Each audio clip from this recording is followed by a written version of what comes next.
Hello, everyone, and welcome back to People Do Want to Know podcast. Today, I'm interviewing someone I consider a tremendous mentor, Becky Tahel.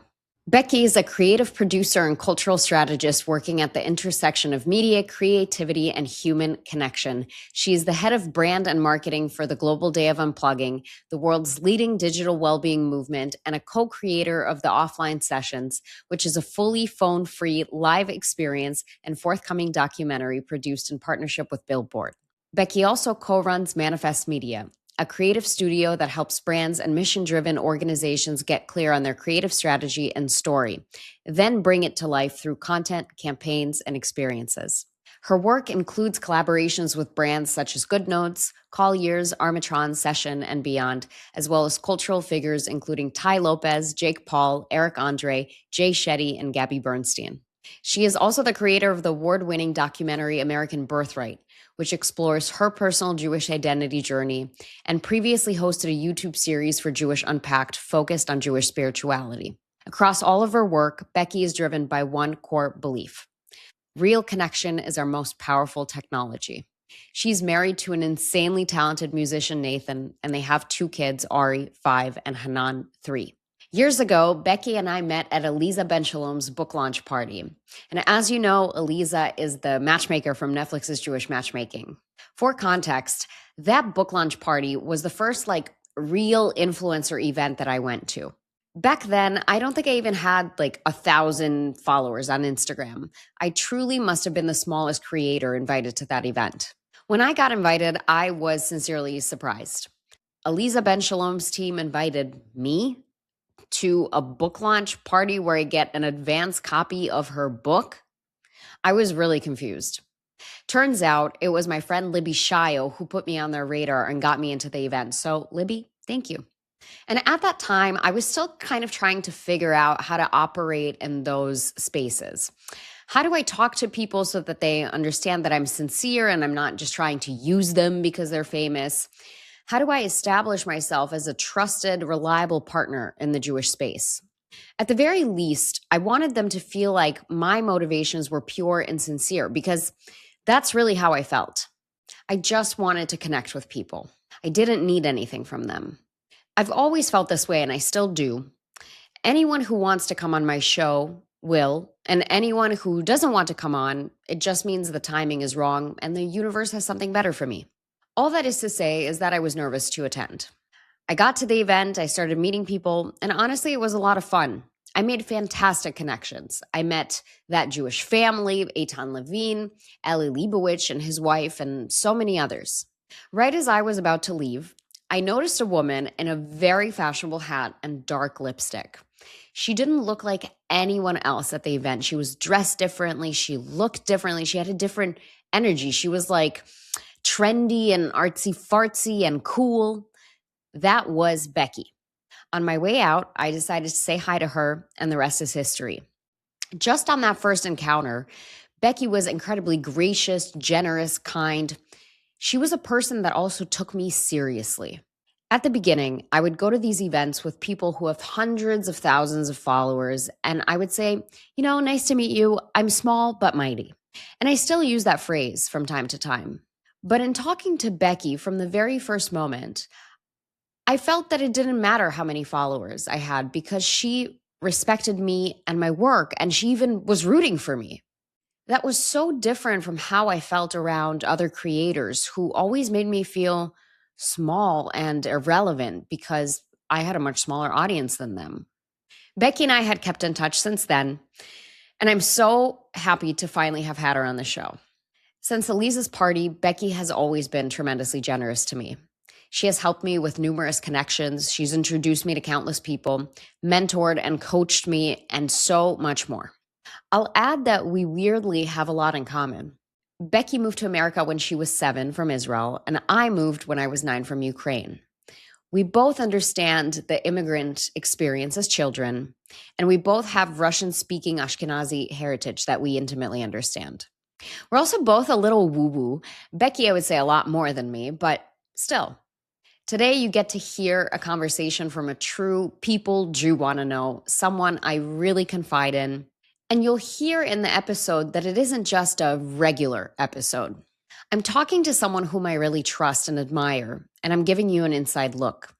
Please internalize what Becky is saying. I don't find that many people in our community are talking about things the way that she does. Please enjoy this episode. Hi, Becky. Welcome to People Do Wanna Know podcast. Woo! I'm here. I made it. I made it in. Mom, look, I'm on People Do Wanna Know podcast. I'm so excited to chat with you. You are my favorite person. Thank you so much for joining me. I'm so excited to be here. Seriously. We met years ago and I've just been waiting to be asked. So thank you for Oh my gosh. Yay.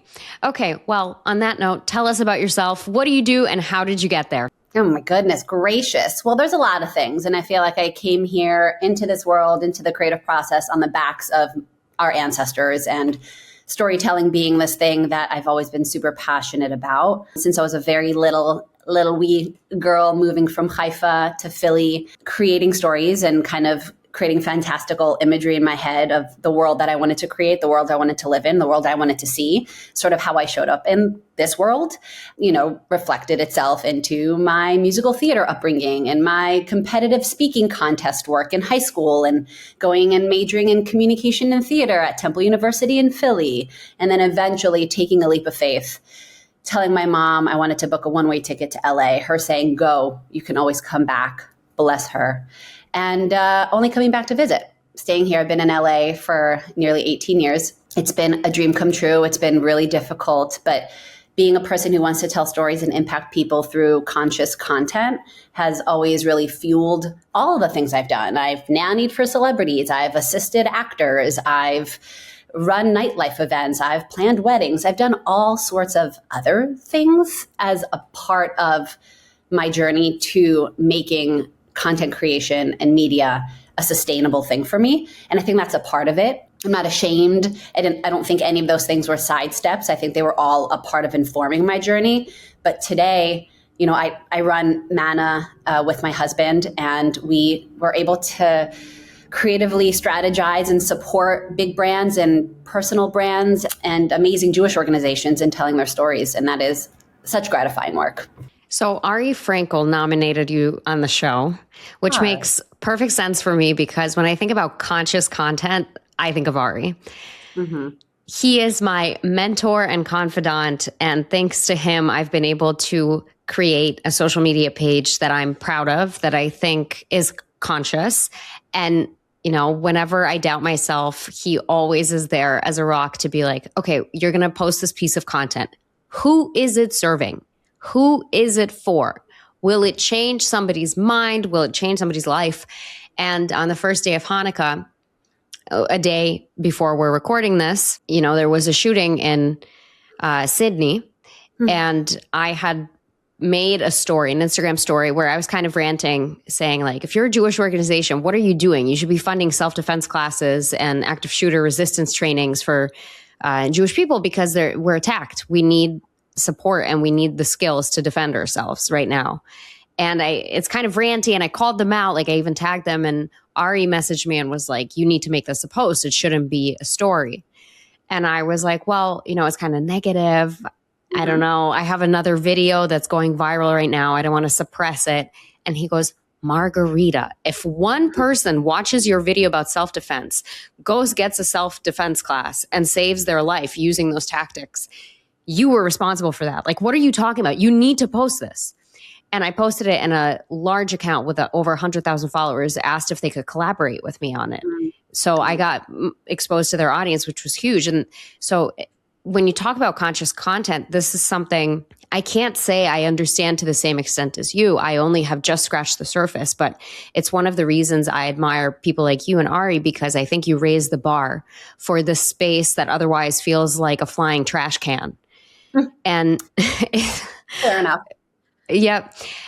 Now, you've supported, like you said, all sorts of content. And there was a time in your career where your workday looked very different. You considered yourself a workaholic. You had to make a conscious choice to change that about yourself. And you supported major creators like Jay Shetty. What was that like? How did that come about? And how did you know that it was time to just do a 180? Well, I'll start with your first question about my days before I actually became conscious myself. I think the creative process is really a self-development process that's disguised by all this output, like a podcast or a web series or a movie.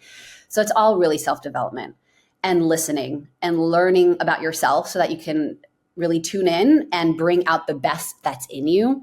Elizabeth Gilbert has an amazing book called Big Magic, and I quote it every so often when I talk about some of my creative projects, especially my documentary, because you have to really be listening. And if you're going so fast, and if you're being a workaholic, and if you're showing up in this world like all the tech companies want us to do, which is just scrolling nonstop, which is being distracted, which is having our attention hacked, then you don't have enough time to really stop, tune in, and get a sense of like, what story am I supposed to tell? What work am I actually supposed to be doing in this world? And as Jews, we have this built into our wisdom tradition. I just didn't really know that until I found out about it in my mid-20s and into my late 20s and started to heal this ick I had with religiosity, with religion, with Judaism. I had a lot of my own stuff around it. And as soon as I was like, okay, I'm really uncomfortable with Judaism. Why is that? And I stepped towards it as opposed to running away from it. I started to realize it was just a mindfulness practice. Like that's all it was about. And yes, some people do it differently. And yes, some of the ways in which it was presented to me didn't really work for me. But I was like very committed in that moment to finding my own way of showing up in the tradition. My own letter in the Torah, which I talk about, is like, there's so many ways to be a human. And certainly within Judaism, it's very, very, that's a big part of our tradition is you have to find your letter, your expression, right? 70 faces to the Torah is one of that thing. And 70 faces is really however many million Jews, 15 million faces to this thing. So I was like, oh, I haven't really found mine. I'm incentivized to. I think there's actually something beyond the discomfort. So as soon as I stepped towards it, that's when I really learned the pause, the Shabbat consciousness, the checking in, the having a moment for gratitude in the morning, all the blessings. I was like, oh, these are just pauses. It's just pauses throughout my day, throughout my week, throughout my life to tune in, not to all the chatter in here, but to gratitude, which is really what's in here, which is where all of the wisdom comes into, right? You're gonna drive a lot more meaning in life if you're operating from your heart as opposed to your head. I wasn't taught that growing up. As soon as I started to do that, the creativity in me came out, and I was also better. I was able to better serve the people in front of me. I was able to ask bigger questions of them. I feel like creating for other people, and that was my work, creating my documentary, and then eventually creating for Jay's Global Media Company and sitting across the desk from folks like Gabby Bernstein, like really successful, beautiful, mindful creators who at the time I had major imposter syndrome sitting in front of. Like, who am I to help you create content? You have several best-selling books. And then I realized, no, but that's the point. The point is that I am here and there's something that I'm meant to learn about myself. And so I dropped from here, which is where all the fears are, into my heart again and knew that I had Torah on my side and knew that I, as a Jewish soul, that there was something bigger in me. And I asked questions, which is so Jewish.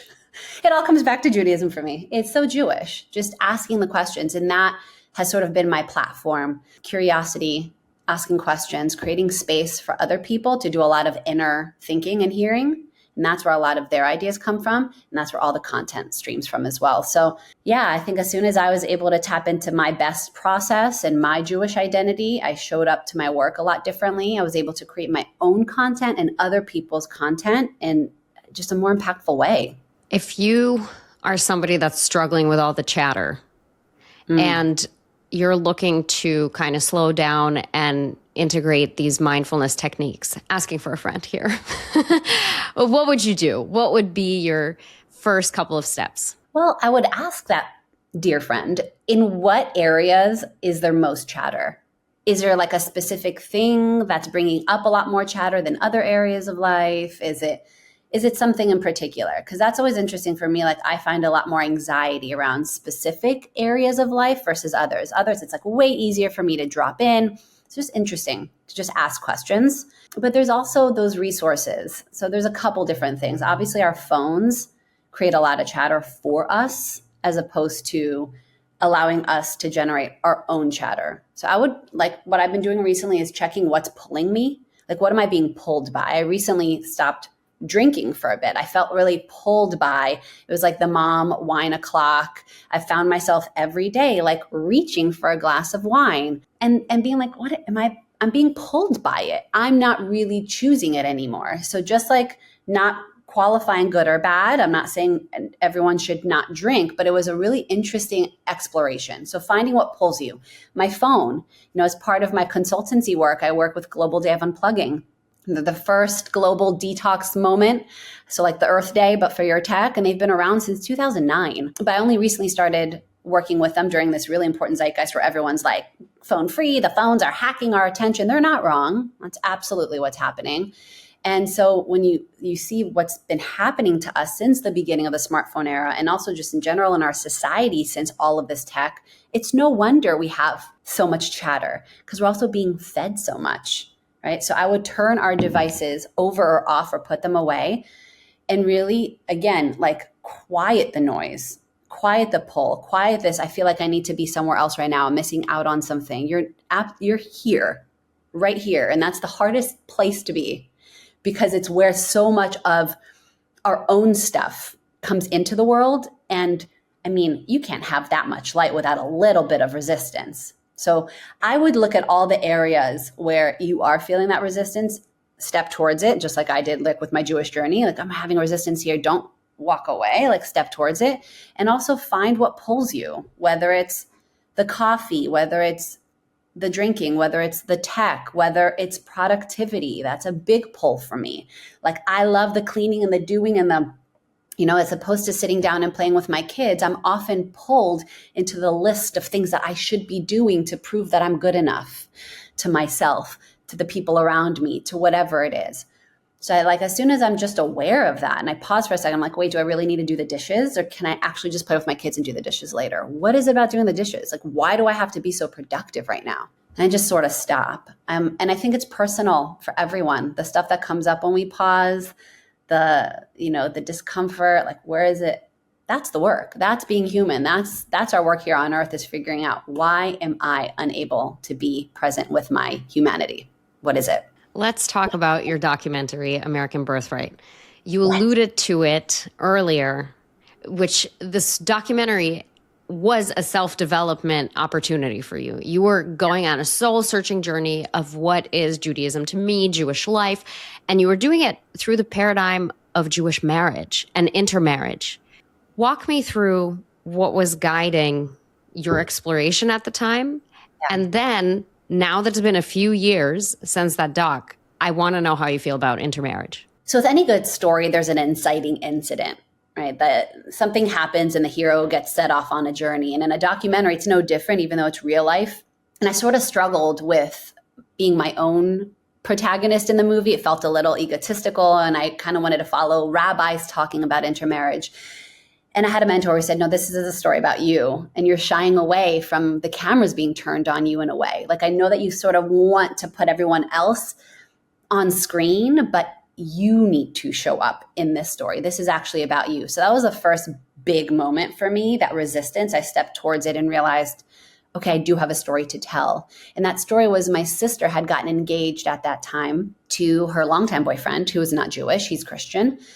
And I felt really bumped by that. But I also felt bumped that I was bumped because I had dated non-Jews, and more than 80% of American Jewry and non-religious Jewry in general across the globe is intermarried. Like, the rates of intermarriage are pretty high in for our people. So I was like, well, why do I care so much? And again, being the person I am, asking a lot of questions and walking towards discomfort in the areas that bump me, I was like, well, I think there's something here. Like, if I'm asking this question, there must be other people who are walking with the same question. So then, of course, being the crazy person I am, I'm like, well, let me make a documentary about it. And before I did that, I called my sister and I was like, hey, I have this idea and I feel like it really came to me and I want to pursue it. And I think it's really going to help me, but it's all about your marriage. Like, are you okay with this? And she's a pretty private person. And I was like, I'm pretty sure this is not going to go through, but let me ask. She said, let me get back to you. And she came back to me and said, we feel like this is a big part of the reason we're together, is to create this conversation and to nurture this project, and go for it. which was so bold and brave of her and so generous of her. She's an incredible human being and my best friend and the best sister ever. And so I walked into this crazy abyss. I had never made a documentary before. I'd never documented my own unraveling. So there wasn't this clear through line. I had no script. Nothing was controlled. It was all documenting the unfolding, which was scary and vulnerable and unclear and very me and awesome. And the documentary took over 7 years to make, across filming it, moments of not being able to fund it. And so there was a stop to the filming, to picking it back up again, to having real life happen in between, to a big aha moment that happens midway through the film that sets me off on a completely separate journey.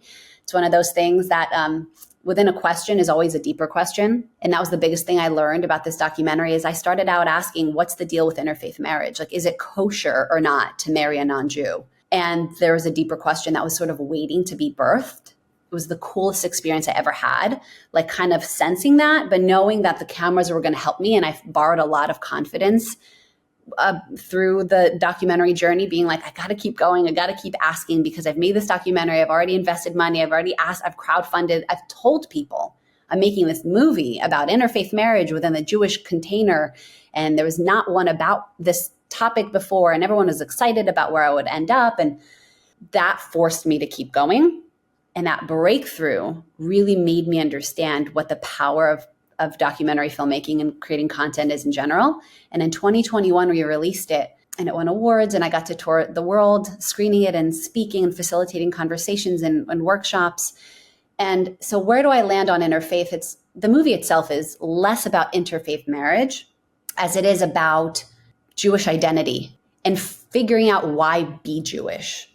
If you can answer, why am I Jewish? Then you can figure out how you want to show up in the world and what sort of partner you want to be. What is the meaning of Judaism? Like, why, what is it at a very practical level? How do I want to be in the world? How do I feel about Israel? And how do I want my partner to feel about Israel? How do I want them to feel about Jewish practice and tradition? And can that be matched with somebody who doesn't have that shared history and shared connection at a deep soul level? If you really do the asking, like really deeply do the asking, I don't have to give you an answer. And the documentary doesn't. The documentary shows my journey and my deep asking and my own answer. And my answer at the end is, it is very important for me in the ways that I want to show up in the world to honor my ancestry and to carry that forward, to marry a Jew. And I do marry a Jew. Spoiler alert. Hope you watch the documentary still.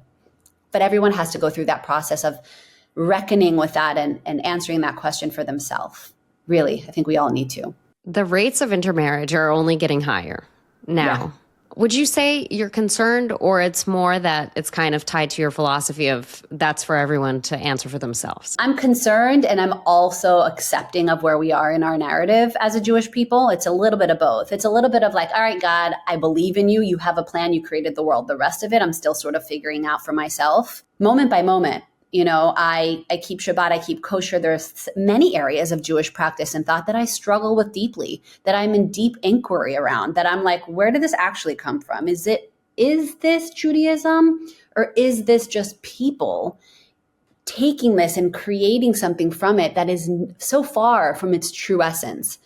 And I think that's how it's supposed to be. So I think our rates of intermarriage are a reflection in many ways of sort of how far we've come from the truth.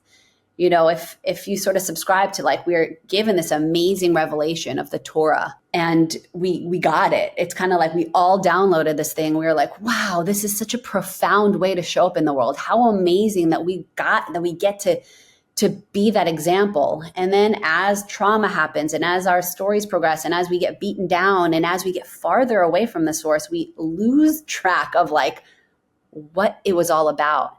And I see so much just sort of, we've gotten so far away from it. And I'm not saying rules are bad. I think that rules are definitely frameworks, but I feel like our rules have gotten so stringent that we've lost sight of the deeper connection to what it's all about. And so most of our Jews today have no connection to the depth of Judaism. They haven't ever felt like a deep connection to any of the stuff that we do. Shabbat just feels like restrictive and like, why would I not be on my phone or connecting with my, like, I don't understand. This is not fun. What about this is fun? And so for us, I have a 5-year-old and a 3-year-old. It's so important that my kids feel the joy of Judaism. We send them to a specific school, though we are more observant. That is not an observant school. No judgment about observant schools. We just haven't been able to find one that feels that joyful, like this specific school that we found that is a community school that is reflective of the vast, the colorful nature of our community. And that's where we are right now. Like, I haven't figured everything out, but all I know is we are growing farther from the truth of Judaism, and we are moving away from holding on to this Jewish tradition for so many of our Jews, because we're not giving them a deeper felt sense of the power of this tradition. And so, yeah, I'm concerned. I hope to be an example for people. And I know that when people come to our Shabbat table, that they feel something, and, maybe they walk away going like, well, they were cool and there was something there, and their children are really happy and they seem happy. Like, maybe there's something there for me and I want to explore it. That's what I hope to do through my work. When people work with me, they go like, well, there's something there. And she brought something out of me. And she's saying that came from Torah. Like, what is she talking about? What is Torah? Is it a book? Is it a thing? I don't get it. I want to learn more. I love when people DM me or email me or ask me in person, like, what books should I be reading? Or like, what got you to really open your mind to this? Or who was a good teacher or a rabbi or a rebbitzin that like really shifted your paradigm? Like, those questions are the beginning to me of bringing Jews back to deeper connection. And then we'll see where our story goes. But I also feel like we're here for a reason too. And I'm accepting of that. It's so interesting because you are very process focused as opposed to outcome focused, which I don't see very often, and I'm very outcome focused. And it's just like a breath of fresh air to hear somebody say, we're just going to ask questions and we're going to see what happens along the way. And who knows? And the things that you bring up around intermarriage, I almost hear it as you're saying it's a symptom of a larger issue. It's not the root cause. It's just one manifestation. And the real issue is that Jews feel disconnected from their identity and their purpose. And intermarriage is a product of that. Absolutely. Because that link is broken. Absolutely. How do you think Jews today can answer for themselves why they are Jewish and what that means to them? And I'll just add that no one has ever asked me before, why are you Jewish? Like, I don't know, I was born that way, right? But I can tell you're picking that question intentionally. Why are you Jewish? Well, what you said about process versus outcome is really the paradigm shift. And I think you picked up on that because maybe that's somewhere that you are, and I think that's so valid to bring out for your listeners and for anyone tuning in here, is that when you're focused on the outcome, you're in your head. So you're already attaching labels and things which often do not come from a real connection to truth, to you. It often is about other people and the outside and fear and like what has been put on you, what you think you should be doing. So there's a lot of being pulled, I'm being pulled. I should post. I should like this. There's a lot of shoulds. When you are operating from a sense of I should be doing this, very outcome, you're being pulled by something. When you're operating from I could be religious. I could not. I could keep Shabbat just this weekend and sort of see what that looks like. Or I could not. The could is just a lot more generous. It's a lot more fun. It's a lot less stressful, and it's a lot more embodied. It's a lot more Jewish. The could is what our people were about. There are frameworks. There are ways that technically say the commandment is like, you should, thou shalt. Like there's kind of a should in there. Right? So there are ways in which there are these sort of objective truths. I'm not talking about the bigger container of Judaism. I do think there is a highway and there are bumpers, and those bumpers are like, you should not kill. Like you should not. Now within that is your subjective relationship to all of that. And that's what I'm talking about. Your relationship to that are the coulds. Like I could kill, you could. And I think it's important to like sit with yourself and be like, I could do something really bad. I could kill my desires. I could kill my dreams. I could, but like, what does that do for me? And that takes a lot more time. It takes a lot more vulnerability, and it takes radical authenticity to sit in the coulds and to ask yourself big questions that no one asks you because they don't want to ask themselves, because that's where the real work is. And we can get deeper and deeper. There's layers to this stuff, just like Jewish thought. There's, the mystical layers, and there's the very pshat layers, or the very practical layers. And you asked me a really practical question, and I went a little deep, but the practical question is like, so what can we do? Like, what can people listening actually do to start answering that question? Number one is ask it, like actually ask it. Actually ask yourself and be willing to hear some answers. I think often we'll ask a question and we ask other people, well, let me ask my mom, or let me ask my friend, like, what do you think I could, like, before you reach outward, what is being Jewish to me right now without qualifying it good and bad? What is it right now? To me, it's an identity. It's this thing I've slapped on myself. To me, it's summer camp. To me, it's the feelings of going to my aunt's house for whatever it is, just come up with that. Like, just at least acknowledge within yourself what it's been. And then you can look at it. And then from that, something's going to emerge. It might be like, so why am I Jewish? Okay, so it's because I'm part of this ancestry. That's also a really valid answer. That's not a bad answer. It's not a good answer. It's an answer. I'm very incentivized by the fact that I was born into this lineage. That fuels me. I deeply connect to my ancestors. I'm so I really feel like I'm standing on the shoulders of amazing women that came before me. There's validity to that. On the flip side, there's a lot of inherited trauma and inherited shoulds. And so I think it's like you can peel those apart. You can take the good, you can leave the trauma. And that's where a lot of our ancestral healing and a lot of what you see our people doing right now is happening, as we get to say, I'm not going to be small. I'm not going to do that. I'm not going to settle. I'm not going to carry this weight of needing to, have my beliefs stand in the way of my joy, like I saw happen to my grandmother. I'm going to dig deeper, right? Doesn't mean that just because they came before us that they did it right. We're supposed to carry this on, and we're supposed to deepen our connection to Judaism. So I say, start asking the initial question. Don't be afraid of the deeper questions that are going to emerge for you within that, and follow them. Just follow the question. You will get answers, and then there'll be more questions. And that's the Passover story. It's just like you need to just show up to the table and ask the questions. That gives me a lot to think about. Yay. And now I'm like, maybe I should go make a documentary and then I will answer these questions. Or I'm like, does Becky host retreats? Yes. Can I go for a weekend? It's funny you say that. I wanted to create a course. Maybe now I'm going to commit to doing that, to create a course that is essentially helping people write their documentary and what that is and what that could look like. But really, it's it's what you're saying. It's what's my central question and what's that deeper question, and how could I chronicle that and lead myself towards the biggest aha moment and the next iteration of my character, which is myself. So I'm workshopping it. I'll eventually have retreats. Until then, I'm here for you. I mean, I'm your sister. I'm here. I'm very incentivized for you to answer your question, because we're all one big family. And when you're clear and when you're more connected, so am I. Truly, that's how it works as a Jewish people. So it's very important that we do our work. So interestingly, there's this book that I've been reading that a rabbi I really love recommended to me. And my 2-year anniversary event that I'm putting together for the show is inspired by the book. The book is called The Condition of Jewish Belief.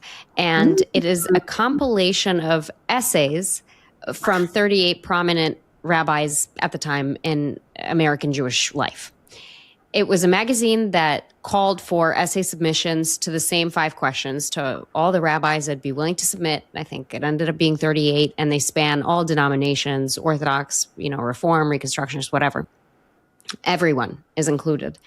And it's very interesting to read how each rabbi answers the same question and what kind of rationale they introduce to their answer. And at that time, the questions that they asked were the ones that kept the Jewish community up at night in the 60s and the 70s when the magazine put this together. And it was like, is God dead? Right? That was the big push for atheism or agnosticism in society. Today, we're answering different questions, but we all know what they are. We know what the pressing questions for the Jewish people are. And one of the things that really stood out to me from, I believe, a conservative rabbi, And it was an answer to one of the questions, which was like, are the Jewish people chosen? And what does that mean? Mm. And he basically wrote in there that in reality, only one of the commandments was actually heard by people directly from God. And that was that there's one God, right? Mm-hmm. The first commandment. Everything else was said to Moses, and Moses conveyed it to the people. And he kind of used it as a subtle hint that there's a lot more to interpret than we think. And I found that very interesting that he said, well, really, there's only one commandment that we believe is said to us by God directly. Everything else was interpreted by another person. How fascinating, right? How fascinating. And how, also like, to me, it's liberating. It's liberating in a way. And I think there's like a fear that we all have that we're doing this thing wrong, or that, truly it's also checking in with like, what are you really afraid of? And I'll think about that. I'll be like, what am I afraid of? And sometimes I have to go there. I have to be like, okay, like if there isn't a God, like, what am I afraid of? If there is a God, what am I afraid of? And sometimes it's looking at those things and being really, really open.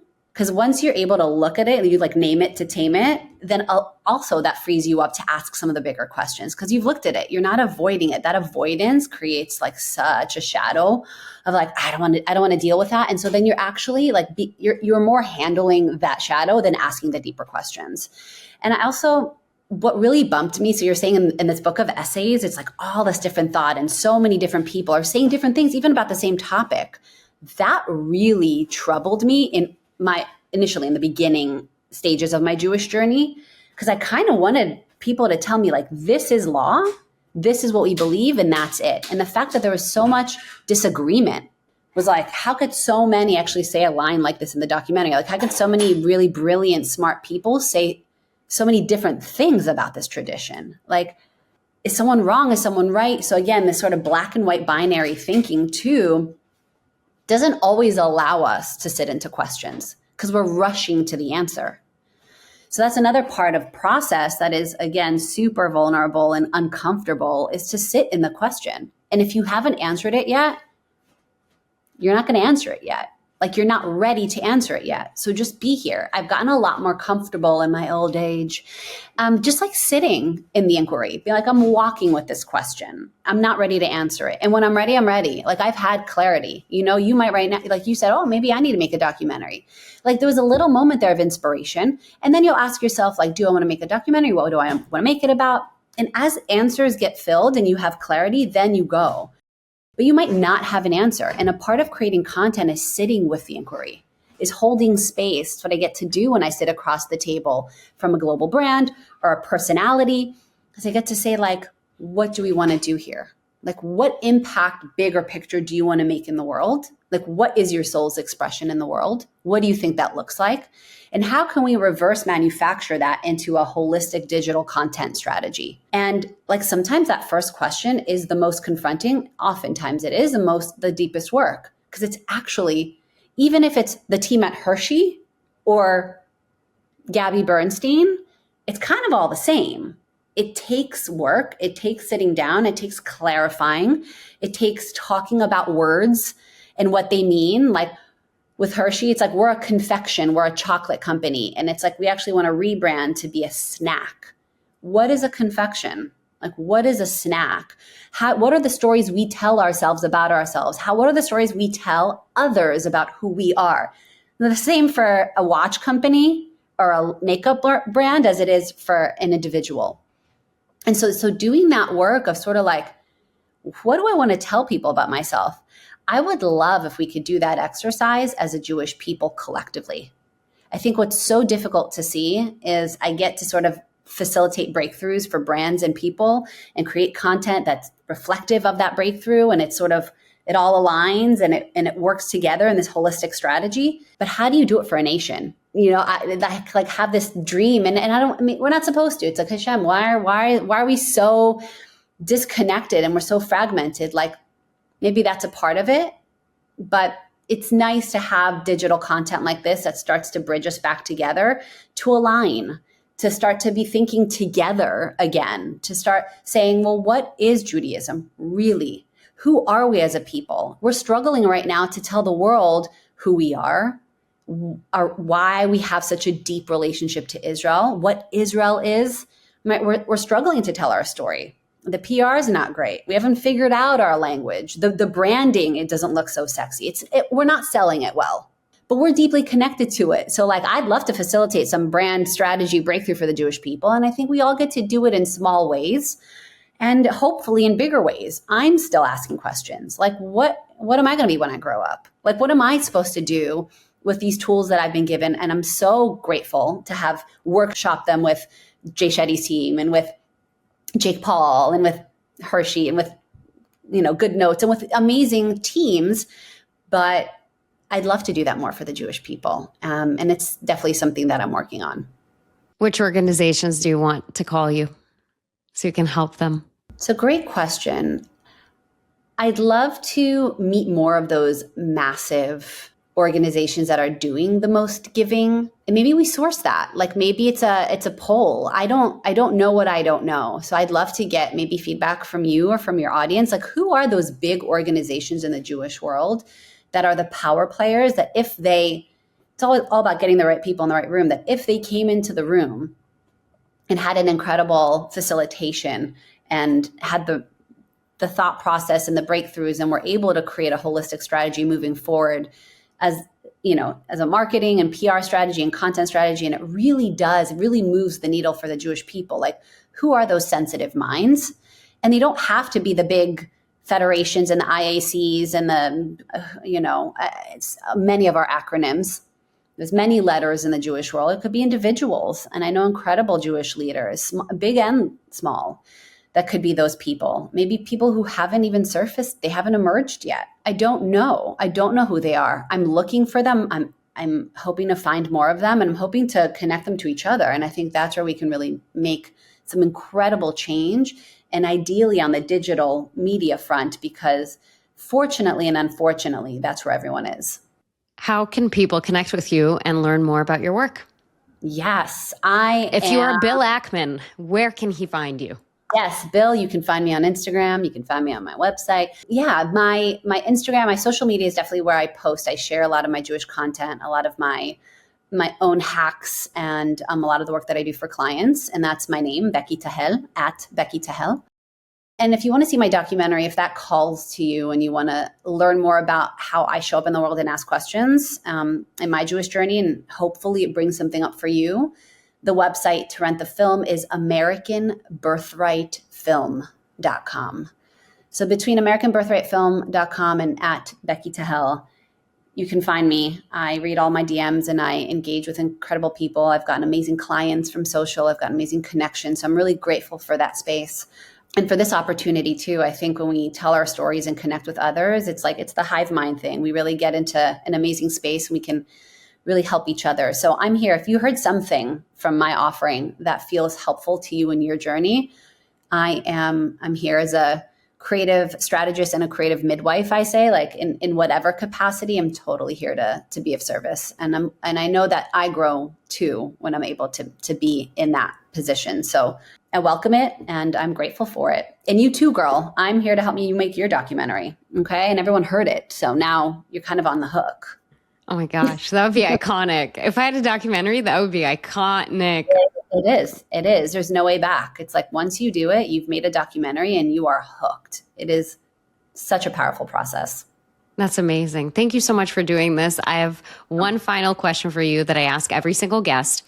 Who would you like to nominate for People Jew Want to Know? Have you spoken to Daniel Lubetzky? No. Do you know who that is? Nope. He's been coming into my orbit a little bit. And I don't know him personally, but I think he would be an incredible person to spotlight. He, much like how I show up with questions, he was the original founder of Kind, the Kind Bar, and he sold that to Mars. He has his own foundation. He's a shark on Shark Tank. And he created this amazing platform called the Builders Network. And it's all about a builder's mindset, which is not you have to be wrong for me to be right. It's very generous. It's very much process oriented. It's sort of a lot of what I talked about. I think he shows up in the world with a lot of like radical listening and curiosity and willingness to engage in conversation. And that's just the sort of thing we need right now in this very polarized world. So he's growing. I mean, he's an established human. He's a brand, he's a growing brand. So he's someone to keep your eye on. And I think if you can be in conversation with him, your listeners and our Jewish world and the world at large will really benefit. Now that you say that, I think I do know him. He has a builder's trip to Israel, right? There we go. Yeah. And I was supposed to go on it, and I hope I still have an opportunity. They invited me twice, and both times I couldn't go because it was like too last minute or something. And then I was too scared because like Iran attacked. So Daniel, maybe I will see you in Israel, and we will do a live People's You Want to Know taping if you'd be willing. That's such a full circle moment for me. That'd be amazing. And you keep me posted. I'm here to support. Thank you so much for doing this. This has been a delight. And, whoever's listening, if you hear one thing, at least what I feel is just the importance of taking a moment to pause and really think about it. Because when you stop to think about what is it that I want to be doing here, who am I? There's a lot more clarity and purpose to your life, making you like a happier person, a more tuned in person, and really living. And that's amazing. Yes. Yeah. I thank you for saying that. It's something my grandmother always told me, lat, slowly, just slowly. Take it a little bit slower. It's something I'm working on. And I hope that you take that message. Thank you. If you've enjoyed this podcast, please go ahead and rate us 5 stars. Be the first to hear our episodes by subscribing to People Do You Want to Know wherever you get your podcasts. And for exclusive content, follow us on Instagram at People Do You Want to Know.